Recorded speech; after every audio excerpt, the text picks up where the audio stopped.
Ani Bonjour. Kitchutwa my anga Dishnakas, Gazetto Dam, Sagamok Anishnawbek. My spirit name, which was given to me a few years ago, is Sacred Wolf, who protects the people. I am from Sagamok Anishnawbek First Nation. It's an Ojibwe or Anishnaabek community First Nation in Northern Ontario.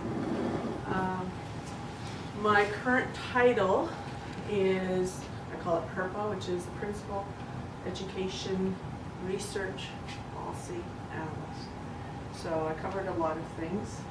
I like to first show respect to the territory that we are on with the Cree, the Anishnawbek, the Dakota, and Nakota people.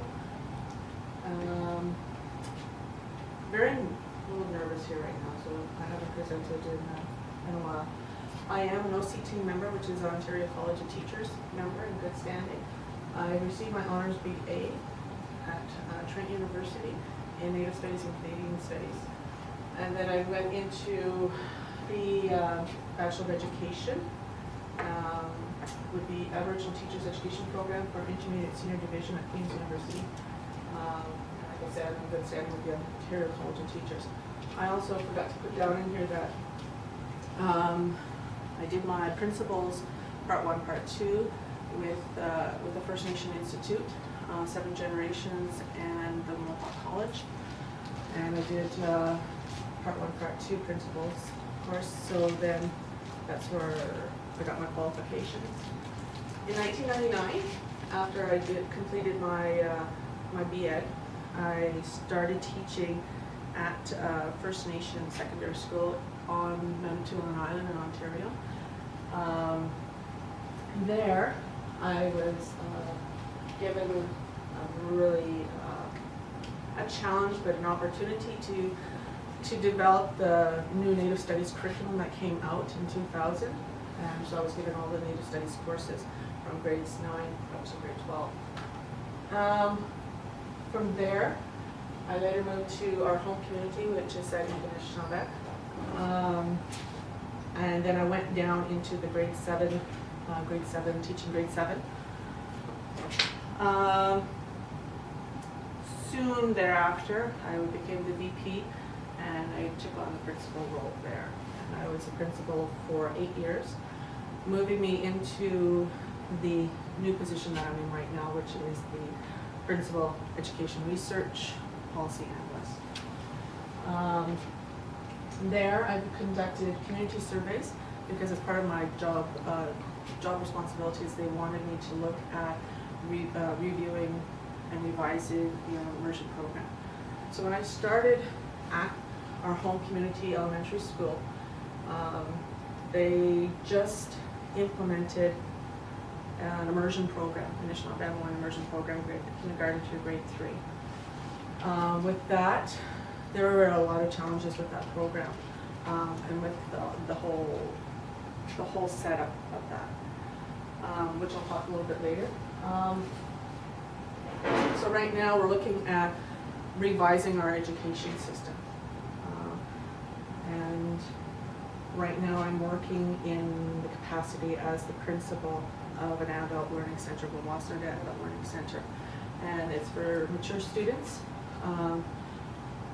for students that are trying to achieve their Ontario Secondary School diploma. And we've been implementing, we just started to look at trying to become accredited so we can deliver our own courses. And right now we're in joint partnership with a provincial school system, which is the Rainbow District School Board. And so they help us deliver courses, and they give the students the credit, so it's accredited through them. And it's also with independent learning courses. So right now, at the same time, I am currently doing my master's at Yorkville University. It's an online program, and that was just by fluke, because I was intending to do my master's 15 years ago, but then I got caught up working, and then with all of the momentum, and then just having all of these priorities and demands and trying to get things established within our First Nations school. So right now, I'm doing my Master's of Education, Educational Leadership, and Education Administration. I'm completing my paper right now, my major academic paper, which is on cultural appropriate pedagogy for Indigenous language immersion programs. So right now, I'm combining my work, combining my academic, and combining my my personal journeys together. And because I had two children, and they were going through the immersion program. And the immersion program started to, not collapse, but started to unravel because we didn't have the supports and resources in place, and there was a lot of challenges, like I said. So right now, I'm reflecting on my administrative role, my parent role, on the community immersion program exploring Indigenous pedagogy. Because what we did was we implemented the Ministry of Education, Ontario Ministry of Education's curriculum and pedagogy, and applied it to our immersion program, which in hindsight is not working. And so right now, with this research, I'm exploring reforming the Nishnaabemwin immersion program to be reflective of Anishnaabek thought, worldview, knowledge and ways of doing, and in other words, decolonizing the current practice, creating an improved immersion program to be Anishnaabek. Because like what I'm finding out is the way it's set up, we're learning our language in a structure that's not ours and trying to fit it in. And that is a system that I've learned through, and I find it's not working for me. My children did not walk out of the immersion program fluent as I had expected them to become, but it's a foundation, it's a base. So that's where we're at. So we're looking at revising and reforming that whole program and system. So that's where I'm at right now. So in June, I've conducted since 2016 2 surveys. I've wrapped them up to look at the education governance system that we currently have, and then looking at the immersion program. So the latest one was in June 2017, and I was able to get 135 participants out of, I think there was like 1,500 or 1,200 living on reserve. So 135 applicants or survey participants is great. So these are the questions that I've asked or tried to determine was how Sagamok Education can advise Nishnaabemwin immersion programming to balance both Anishnawbemwin and English to determine the most effective approach to teaching Anishnawbemwin. Where the community mindset of the importance of Anishnawbemwin and where to begin immersion programming either at Sociolinguistic, which is the daycare, or Untitled, which is the elementary school. And then how can Sagamok Anishnawbek, which is the Language and Culture Resource Center, how they can be utilized more effectively to support immersion programming and support community members to help restore Anishnawbemwin. So, and then in my role, we looked at re-establishing an Anishnawbek immersion focus group, and that was part of my work plan objective, the goal. And I facilitated a number of sessions to review previous immersion program at the elementary school, and then another discussion on planning Anishnawbemwin immersion, and a number of ideas came forth. So we identified a lot of the challenges, a lot of where we need to go by looking at the challenges and the strengths out of that immersion program, that came out of that immersion program. So that's where I'm at. And right now, as the principal of the Wawasno Adult Learning Center, I am looking at trying to get a feel where the community is at with mature students, with mature community members, to see how we can deliver courses through the high school and through us, make it a more culture land-based and more identity-focused. So we initiated a pilot project of environmental science course, grade 11, and it was a workplace level. So it was just bringing in that awareness and to try to bring in our cultural teachings, some cultural aspect to it by, again, using a little bit of our language in there. So we had 10 students register for the course, and we had 8 who completed the course.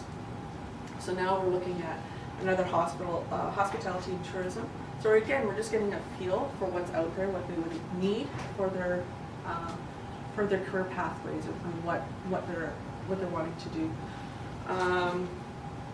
So we're just starting that after our March break, which will be in 2 weeks' time. So we do have about 10 students that are interested in that. And with that, again, we're going to look at, again, bringing a cultural component, looking at Indigenous foods to that course, and it's looking at it from a cultural, Anishnaabek cultural perspective as well. So we're hoping, there's another few projects that we're looking at doing, which was the Robinson-Huron treaties. And we're looking at the curriculum that was just developed, and we're looking to see how we can use that that toolkit on the treaties, and make a course at the secondary level, and it's just specific to the treaties of our treaty, Robinson-Huron treaty, to make that a course and get that accredited for our students, as well as a number of other things. And then this program here, the digital storytelling, we're looking at joining that or connecting that with another secondary course, which is a communications technology course, grade 12. So we're looking at how we can, connect our students with culture, language, to build their identity and to empower our community members so that they can be moving forward and helping their community. And that's one of the key pieces, because at the Adult Learning Center, I see a lot of I have students that I taught, and there's a gap from when they leave our elementary school. They're fed into a provincial system, so they go from a First Nation community education system to a mainstream, and they get lost. They get lost in the gaps there. And so we're hoping that we can find out how to motivate our community members and empower them so that they can take ownership of their lives and of their community and move forward in a good way. So, and then this is where I've been asked by my sister here to see about how we can use her study and make it a course. So, and this is what we're trying to do. So,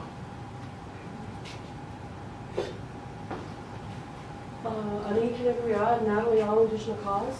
Nishnaabek Lendal, Sagamok Anishnawbek, Donjaba, Maywa, John and Dion, Kishanendam, Namban, Gishrak, Indigenous Yan.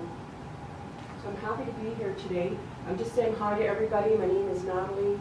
I'm from Sagamok Anishnawbek. I'm Anishnaabek. This is my sister. But I live here in Regina now, and I'm just really, really glad to be here, glad for this day. So this is me. I mentioned earlier that I'm a sessional instructor at FNU.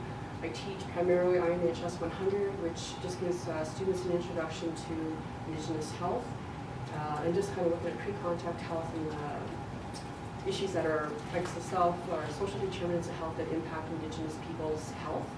And I primarily teach right now on the 200 level. I teach traditional Indigenous health concepts. So I've revised that whole course this last semester. But I'm also a PhD candidate here in the Faculty of Education. I'm also a language advocate. I've worked in this area for between 30 to 40 years. I'm also an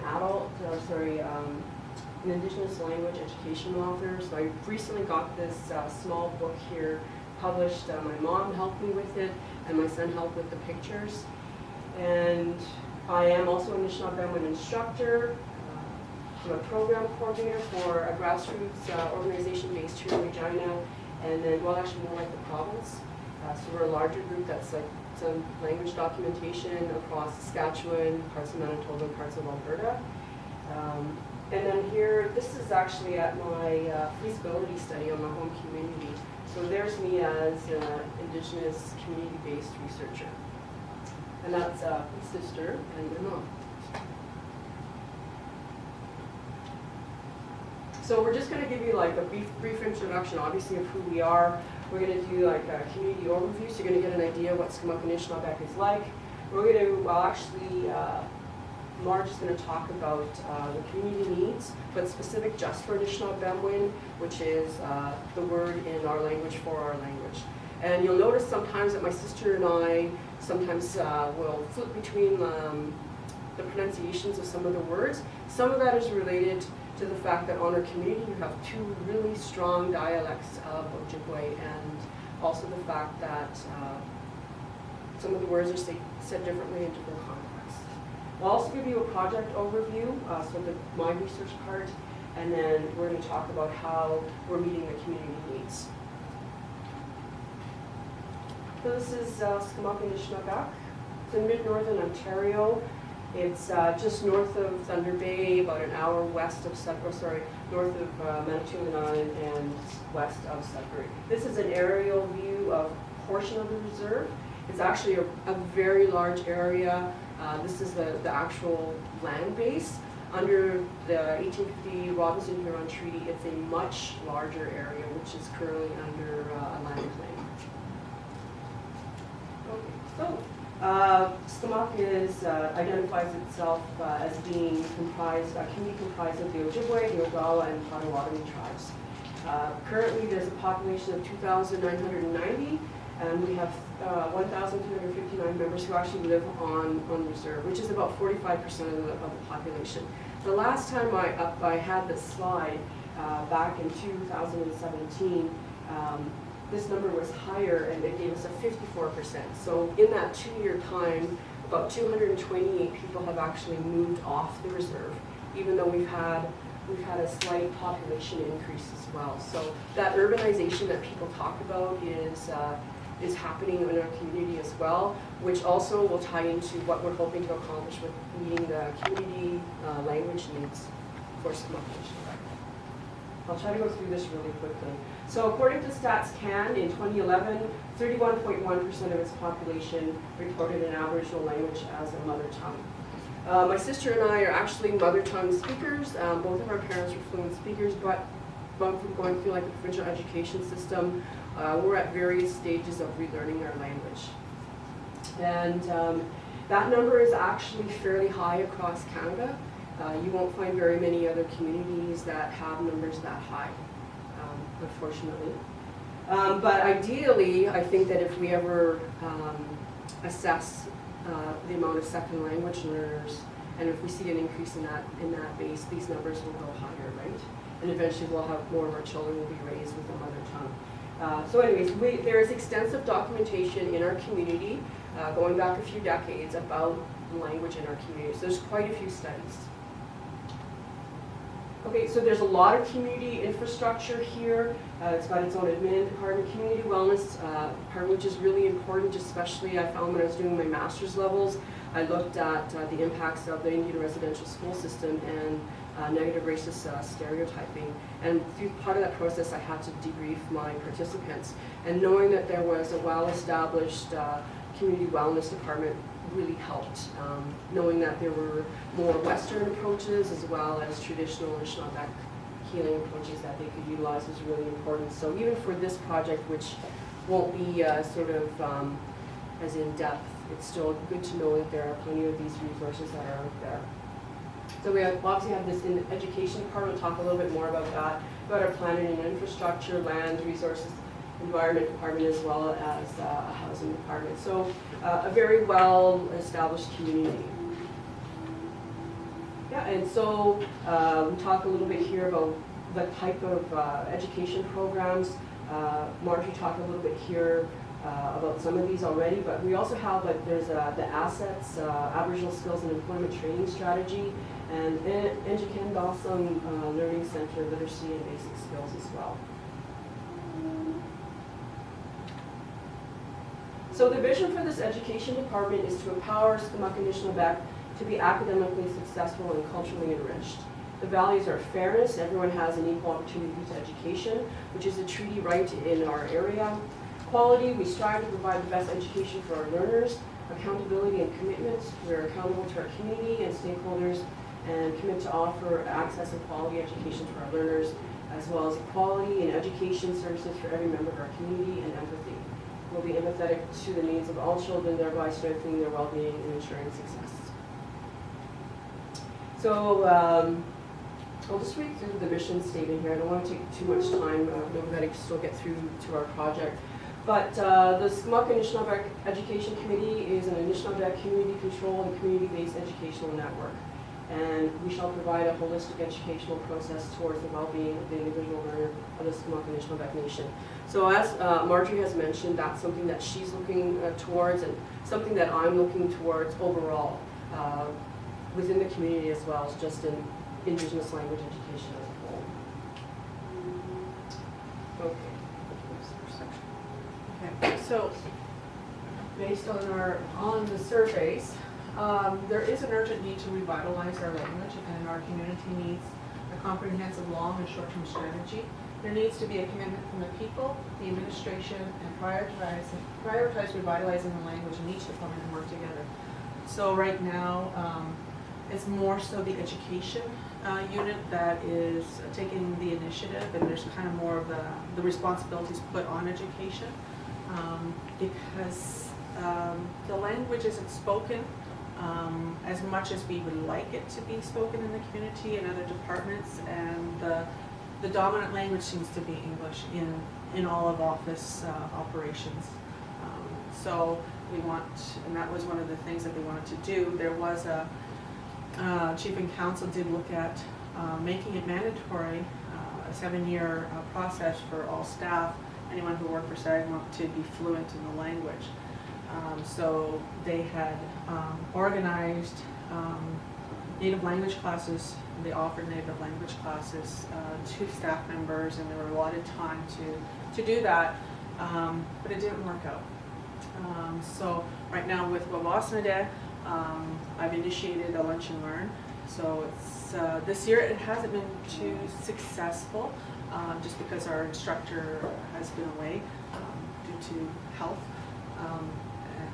So anyway, with the looking at the research that I was doing, I was looking at doing Nishnaabemwin lunch and learns, because everybody that I find is getting apprehensive or hesitant to take on language learning because of past traumas, and just feeling because they should know it, you know. So there's almost this fear that they don't know it and they're going to be ridiculed, or you know what level that they're at. And there's a whole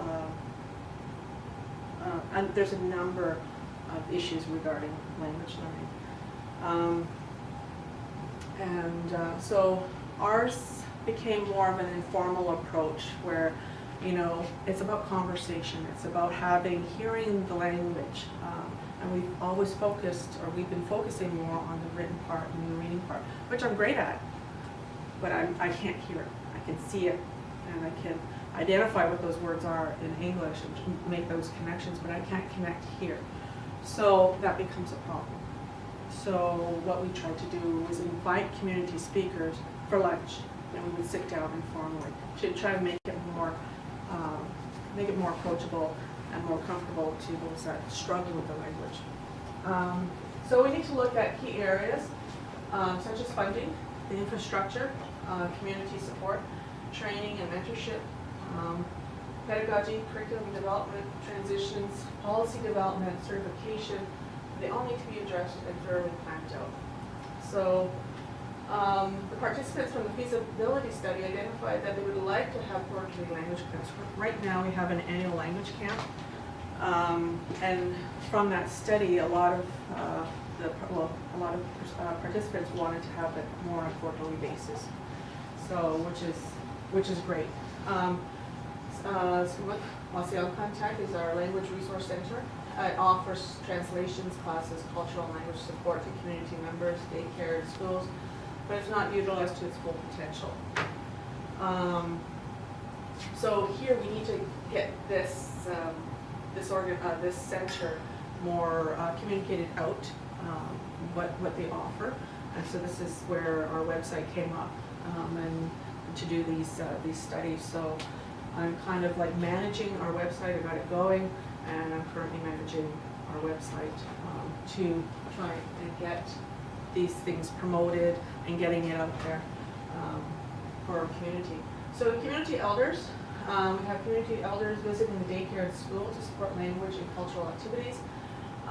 Is there a strategy in place? Are they mentoring the staff and students? So that was one of the questions that came out of that survey. Limited availability of Anishnaabemwin teachers to help support an Nishnaabemwin immersion program. Participants support applying community language speakers. This is one of the biggest challenges right now, and with our, even with just, we have a program right now, a language program where we offer language instruction for 40 minutes a day to 30 minutes a day. So based on what grade you're at.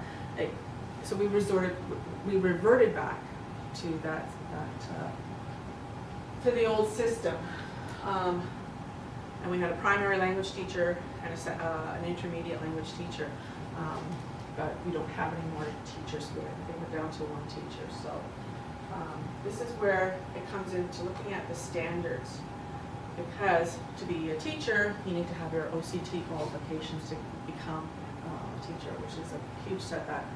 So again, my research is looking at those standards. Should our standards be guided by our values and our ways of doing things? And we need to put policies in place. So it's like really reforming, because this is a huge obstacle. When, as the administrator, and this is one of the things that I noted, we had a teacher in the immersion class, and she took on a second teacher who was not fluent. So she mentored under her for almost 3 years, and I then placed her, because every year we just added on another grade. So I put her in a grade 1 class to be the teacher, because she was mentored. And then in comparison to teachers that I sent off to a post-secondary institute, they weren't confident, so it was like building that confidence. And I call it a broken language, like a broken Nishnaabemwin, because we're learning in a system that's not ours, and you're learning words, and how I see it, and how this is what frustrates me, is that when I'm learning the language, I'm learning the vocabulary, and it's like words here and there. And then when I'm trying to make it conversational, I'm putting it in piecemeal, taking this word, putting it in this word. And again, so I'm trying to fit it in an English-based linguistics model, and I'm piecemealing it together, and it doesn't fit. So I could be saying something, and then fluent speaker will be looking at me. And this is how we're learning at post-secondary institute. And I'm not trying to put it down, but we have to really look at how we're teaching it and how we're learning the language in order for it to be natural and authentic, because we're losing that. So I found that my teachers that went to these, 1 weekend, once a month for 3 years or 2 years, they're not immersed in that language, so they're not as confident as I saw in that teacher, because she was living it every day for 7 hours a day. She was learning it, and so she was able to do that. So, and I think that's the approach that we need to take and start looking at seriously. But those other programs are useful too. They're good. It's another resource, right?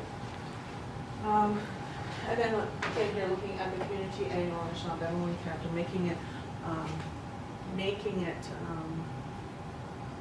more often, because it's more conversational, it's more engaging in these sessions than it is in a classroom setting. That's the thing, we always make it in a classroom setting. We make it more westernized, and it's not, like I said again, natural. It's not a natural process. So in this survey that I did, I asked the question, whether or not they were, their fluency. And here, fluent, 29 participants out of the 135 were fluent. Somewhat fluent were 63, and the not fluent was 43. So those were our numbers. And somewhat fluent, and again, it's like, well, what is fluent? How do you gauge fluency? What do you mean by fluency? I'm not fluent. I know the words, I can read it, and I can write it, but I can't speak it. I can't hear it, so I wouldn't consider myself fluent. But mind you, if I saw a piece of paper and there's words there and they're in Ojibwe, I know what those words are. And it's that memorization and things like that. So again, it's not authentic, it's not natural. So somewhat fluent could mean where they can hear it. Like my children, if somebody's speaking, they hear it. They can hear a little bit of it, but they don't respond in it. And what are we trying to achieve? What do we want our children and our community members to become, or where do we want them to be at? Okay. So here, from this focus group, we had 2009 we had immersion, a language strategy plan. 2011 we had another language strategy plan. In 2012 we had a report done on Nishnaabemwin in the community. And those can be found on our website. And some of those we had with those language strategies, we did have an immersion team. When we lost funding, everything kind of just, that's it. You know, we don't have that anymore. So with my group, it was almost like a grassroots. I asked the former immersion teachers and I asked community members and those members, and I had put it out there, and members came, and the ones really said they wanted that grassroots approach, which was more natural and more, you know, like they're going to do this. This is what they want. So they want to reestablish that immersion team in the community so that they can start planning it out, because we know where we went wrong, we know what we need to build on, but we just need that team to drive it and really focus in on it. So some of our strengths was the culture. Students were developing and connecting with their identity. They began using storytelling, song, drum, and land-based learning. And in the administration, we developed resources and translated curriculum and established a foundation. Again, we used the ministry's curriculum as our guide, and we translated everything there, and we had to develop resources right from scratch. And we had 7 weeks to do that in the summer. So our team consisted of our language teachers, so they never had breaks. They went full in the summers, and then they would maybe have a week off of that and then go back into teaching. And never having the time to evaluate the program, evaluate where we needed to build up, because we didn't have the people and we didn't have the resources. And we did have a lady, a speech and language pathologist, who developed an assessment tool to see to gauge where our students are at. Unfortunately, she moved to BC, and that assessment tool went with it too, because it was her, she developed it. So in our parent section here under our challenges, no support or resources were available to them that met their needs, or like met how they, like technology was a big thing there. Not supportive of special needs, unable to communicate at home. So for our parents, those were their challenges. And this is, like I said, the people that participated in this focus group were former teachers, were parents, were community members, and this is what they saw, as well as myself. Community, the attitude of importance and the relevance of it. This was a key thing, was the argument is our kids are in an immersion program. By grade 3, they're not able to read and write English where they should be. And so they questioned where would their children be? And that was a big key thing. So where did our language fit in? And, you know, there was, and again too, it was looking at the mindset where people are in the community. Even though they want it, it's still, you know, they're being told that they need this Western education in order to be successful, to become anything. So that's what we're up against. Not fully supported by parents in the community, and that was a key thing. Report card time came wrong, and then it's my child's not reading at grade level, and so this became a huge challenge, and so then we had that separation, that division. There was division. No supports were available out there in the community. And at the time of our immersion, we didn't have Sagamok en contact available, and that just came out in about 2016. We had our grand opening, 2017. There was a need to revitalize the language, but it was not communicated out. So that sense of urgency, communicating how and what the benefits were of learning our language to the community. It wasn't really the concept and it wasn't grasped because there's still, again, there's that trauma. Right? And it was we always revert to English. And it was such an easy language to always revert back to if somebody didn't understand. Our culture curriculum was not relevant to Anishnaabek. You had the, nothing came from us. We were always doing the Western curriculum, and so we were attaching our cultural aspects to where we could fit it in to the curriculum, which is problematic. No supports in our school and community resources there, not at the need to meet the needs in the administration, lack of commitment. Like it's there, but that follow through to push, because like I said, like after we did the kindergarten up to grade 3, that was full immersion, and then what we had to do in grade 4 for those students coming out of immersion, we had to revise the native as a second language curriculum for grade 4 students because they were advanced. And so then we had to do the grade 5 the following year, and then we were cut funding. So then our students are going into that provincial system, high school, with their curriculum, and our students were advanced. So then, but they're not changing the curriculum to meet where they were at, so there's issues there. Policies, curriculum and standard, not reflective in Anishnaabek. So again, we're looking at our policies, getting those community speakers into our classrooms to be delivering, be our teachers, because that's the thing, we're not evaluating our speakers.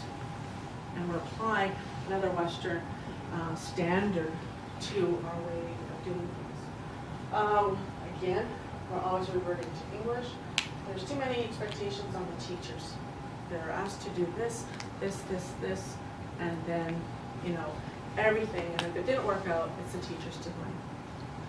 And then again, we're limited funding. So those were a lot of challenges. Those are just a few from that group, what they saw, what they would experience, and what they were a part of.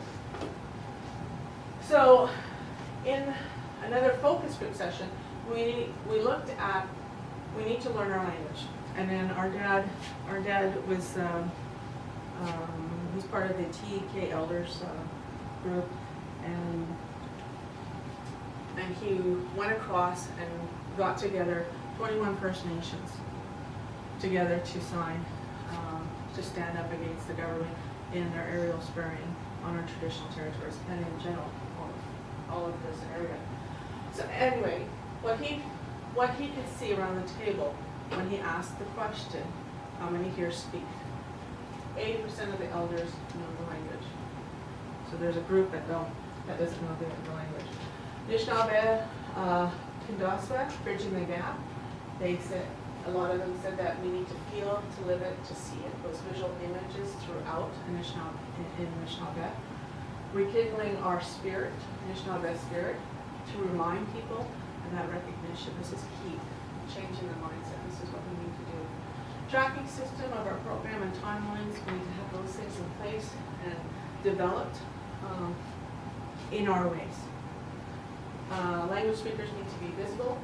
Our first language all around needs to be used, and just not in certain groups. And this is one of the things too. Our kids being in an immersion classroom, they would speak the language, but once they walked out at recess time, the language is English. always English. Playground language is always English. We need to create hubs, home, smaller groups, and community, and using Facebook, because this is apparently where everybody is at, and we need to create those, the digital, all of those things we need to create and get with the technology to preserve our language, but make it more accessible to everyone to learn the language. Okay, so I'm just gonna, we don't have a lot of time, so I'm not gonna spend too much time on this. I'm presenting next week in a different area here in UVar. I'll go a lot more in depth about this research project, but this is the title of my PhD research project. So really, it's starting with language, right? And why language? But what is language to us as a people? For Indigenous people, it's healing, right? It's a strong part of our identity. There is some research that links our language to health benefits. Shirley Williams, in this publication, she talks about how we have, or she used teaching to help heal herself, and that there are some words within her language that are healing. And I know for myself, when I was at Trent University in a small community, like First Nations outside in Curve Lake, there was a girl that had been born with an illness, and she had been given the name Wawiagishgokwe, Round Sky Woman. And we were told that every time we said her name, it would help her heal, right? So I guess that's just kind of showing you the importance of our language, right? Things that we aren't really fully aware of, the impact of using our language on ourselves and our community. Okay, so I will be looking at the social determinants of health. I'll look specifically at cultural continuity and self-determination. So there's this definition here, right, to refer to social and cultural cohesion in a community, includes a traditional intergenerational connectedness, which is maintained through intact families, and really importantly, the engagement of elders who pass on the traditions to subsequent generations. And then self-determination requires that Indigenous peoples must participate equally in political decision-making, as well as possess control over their lands, economies, and I didn't highlight it, but there's the education systems, right? And social and health services. However, you'll see impacts in these two areas. So those last two social determinants of health that I just mentioned, self-determination is seen as being the most important for Indigenous people, having the most positive effect on you. Cultural continuity is very close in that same area. However, due to historic trauma, cultural continuity can be disrupted. So you don't have that intergenerational transmission of traditional knowledge anymore. Many Indigenous children, youth, and adults, they're not in regular contacts with elders, right? So they don't have this opportunity to learn from them. And you see that with languages. My sister and I are fortunate to have people within our family that are resources, but there are a lot of people out there who don't have that opportunity. And then this control over education system is lacking. Primarily, as Marjorie has mentioned here, the official Western language model has been imposed upon Indigenous language education. And when this Western linguistic model is imposed on Indigenous language education and Indigenous language revitalization, linguists are the ones who are normally seen as being the experts in that field. And these processes disrupt our traditional knowledge keepers. And they're primarily our elders, right? And they're displaced in this process. And Marjorie made reference to what happens with that, right? And how our language is being taught to people, and that disconnect, having a broken language. People knowing word lists, but they can't hold a conversation. You'll speak to someone, or someone will say something, you have no idea what they're saying. But you've taken about 3 years, right? And here I've heard people talk about having, they speak University Cree, right? I don't want to sort of bash all of the efforts that are out there, but I think that we can learn from what's been done. Language documentation of Nishnaabemwin and elders have. It's time to tap into that knowledge and bring that forward so that we're actually speaking our language. So within our model, I'm not going to give a large explanation of the historic trauma transmission theory, but that theory itself, one of its key principles is that you use a healing methodology, and it's usually a cultural intervention. And that would be appropriate, right? And in this process, elders are seen as that guardians of culture, and you can use that to help heal your community. So this theoretical perspective, I'm using a mixed method, I'm using the historic trauma transmission theory, I'm using critical discourse analysis to sort of get an idea of Indigenous language documents and that documentation process. How do we perceive that? How are we perceiving the power for our Indigenous language education systems? Are we placing that power outside of ourselves? Do we see outside bodies as being the experts and we don't? And how are linguists positioning themselves? I think there have been a lot of changes, but I still think we need to review the material that's out there and really just make it more culturally appropriate. And I'll also do a linguistic analysis. So the mixed methods, I'm going to have a qualitative aspect, I'll have the quantitative, which will be the linguistic analysis. And that will be, the linguistic analysis will be the actual recordings that are generated through the Nishnaabemwin Digital Storytelling Project. I'll just skip through all of that. I won't have time, we can go through that. No. Oh, there's the purpose, okay. So to impede language loss and to further strengthen Nishnaabemwin Revitalization efforts in Sagamok Anishnawbek and other First Nations communities, both urban and traditional, using a holistic approach. The urban is really important. So between 2017 and 2019, I had mentioned we went from 54 to 45% population on reserve.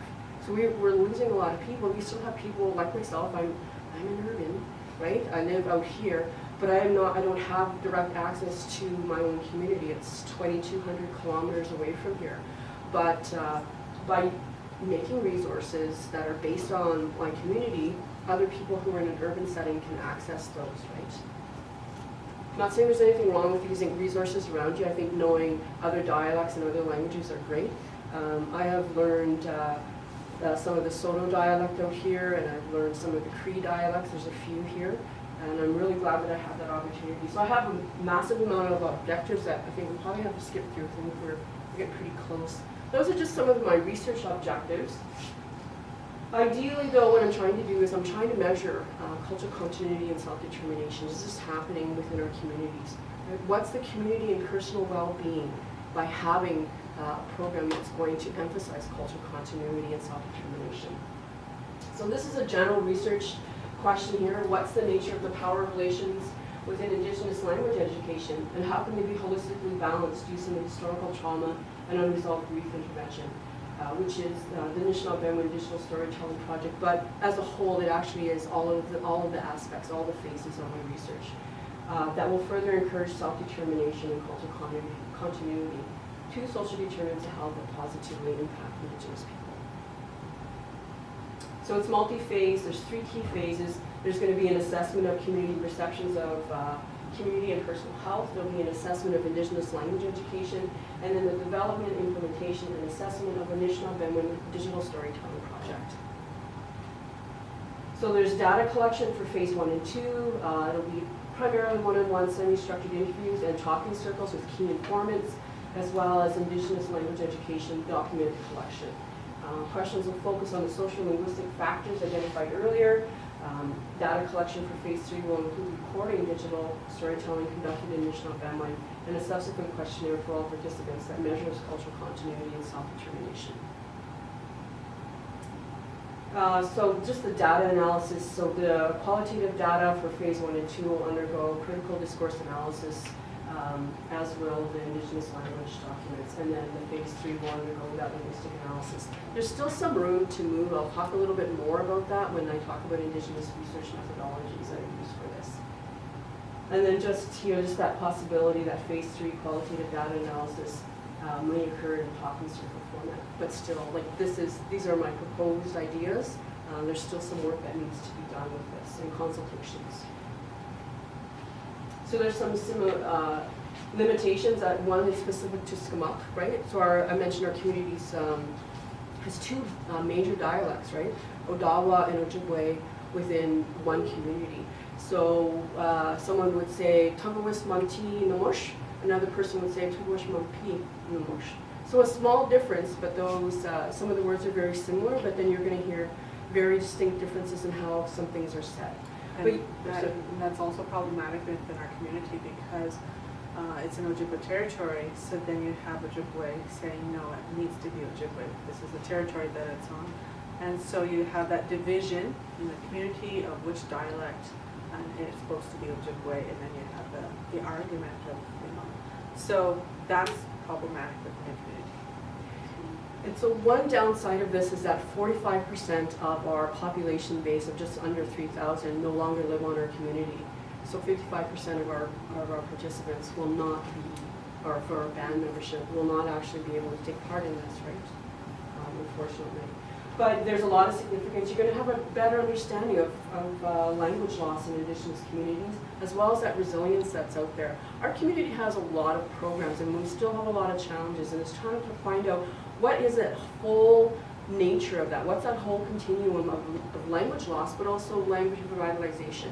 How many different resources can we develop to help that process of revitalizing our language? And we have to use a lot of different tools to do that. Just a greater understanding, as well as this interrelational power and balances in Indigenous language education. I had mentioned this before, and my sister had just mentioned it now. At one point in time, knowing a lot of different dialects wasn't an issue. But now you see a lot of this tension between which dialect is actually going to be taught in our school, which dialect is going to be funded.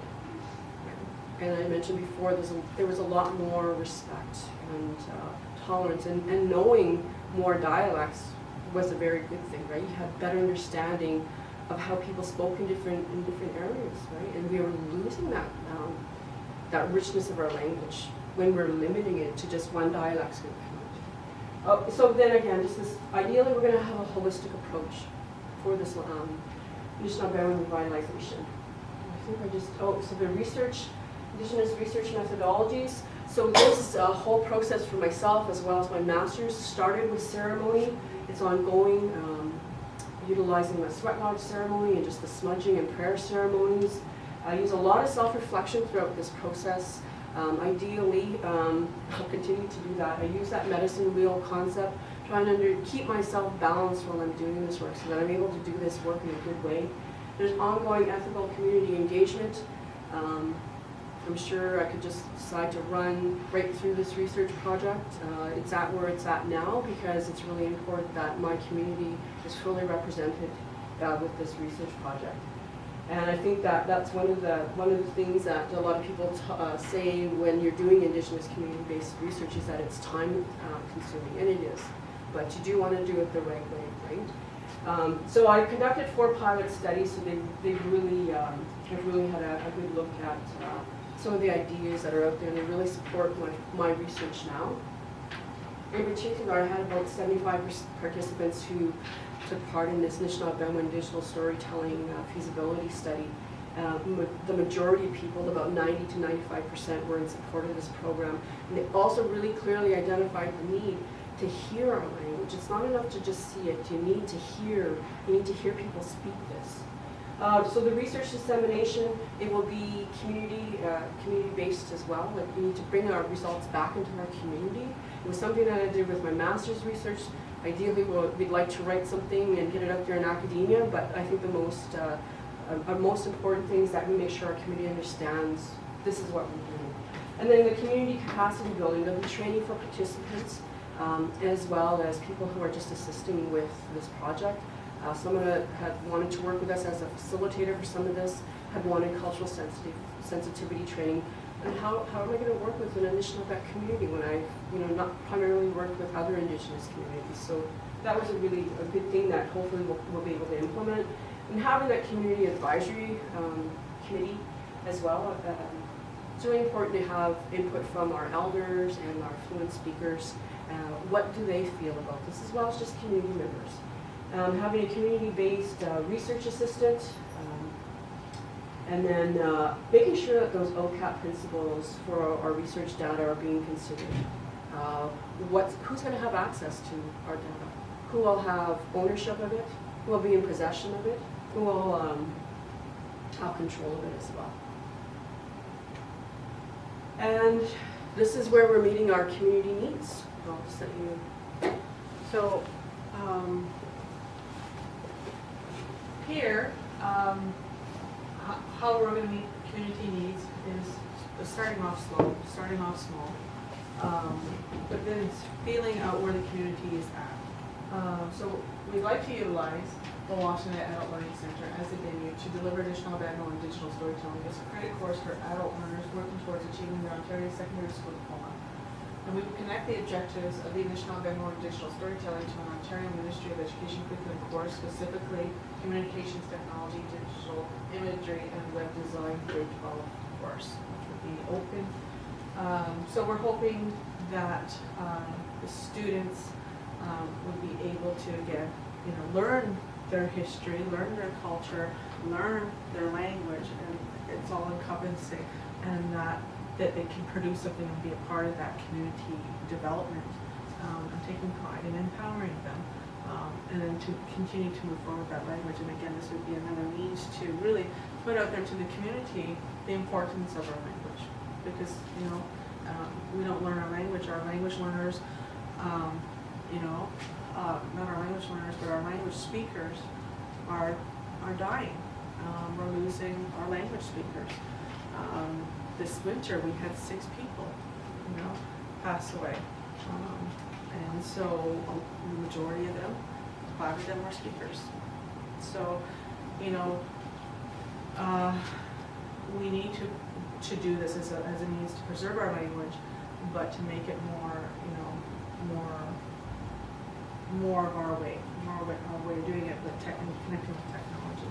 So we're hoping that doing it this way, we can make it a credit course, make the community involved, and then eventually, build it more so. And it'll meet by some of the challenges that were identified in one of your focus group studies was that need to have resources, and that's something that would be there. These resources would be community specific. It would be the oral history within the community, it would be the dialect of the people that are there, whatever dialect that may be. And then those resources are available for the people right in the community, as well as like the education system as a whole, and people outside the community. And we're not too sure how the access will be. We actually think it'll end up just being open access, but any other community would have access as well. So there are communities around us that we all share the same sort of dialect. Does anybody have any questions? That's our presentation. I'll just go to our last slide. It's just a picture of we're right on the north shore of Georgian Bay. So this is, which is the Huron. Big water there.